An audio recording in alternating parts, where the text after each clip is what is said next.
Hello. ఆ బావ చెప్పా. Okay okay okay. ఒరే మీ నాన్న పొద్దున 10 సార్లు ఫోన్ చేసాడు నాక. ఏ దూల పని చేసావు మళ్ళీ నువ్వు? ఫోన్ కానీ ఎత్తావా? ఎత్తలేదు. అదే మొన్న చైన్ తాకట్లు పెట్టాను చూడు ప్యాకెట్లో. ఆ, అది ఏదైనా అడిగితే నువ్వు హైదరాబాద్లో ఏదో దూల పని చేసి దొరికిపోతే పోలీసుల నుంచి ఇడిపించడానికి తాకట్లు పెట్టి పంపానని చెప్పాను. ఏంటి? ఒరే నీ చేతపడి మొహం నాయాలా? నువ్వు పేకట్టాడు తాకట్టు పెట్టడం ఏంటి?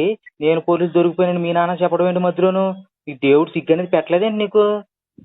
సిగ్గుంది కాబట్టే 2 నెలలు టైం పెట్టాను. ఏదోలాగా 2 నెలలు ఇడిపించే మళ్ళీ మా నాన్నకి నీకు డబ్బుల విషయంలో ఏదైనా గొడవ అవుతే నేను తట్టుకోలేనని తెలుసు. ఏంటి?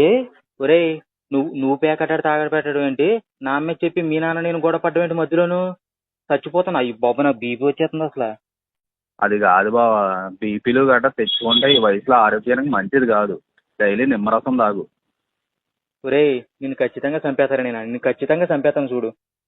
నన్ను చంపేసేలా ఉంటే నువ్వు చచ్చిపో. స్వర్గానికి నువ్వు లేకుండా నేను ఒక్కడినే వెళ్ళలేనని తెలుసు కదా నీకు. ఒరే నువ్వు స్వర్గానికి ఎందుకు వెళ్తావు? నువ్వు పాపానికి పోతావు. నువ్వు నరకానికి పోతావు. నువ్వు పాపిస్తున్నాయాల ఖచ్చితంగా నాశనం అయిపోతావు చూడు. నువ్వు ఖచ్చితంగా నాశనం అయిపోతావు నువ్వు. కంట్రోల్ ఎవరు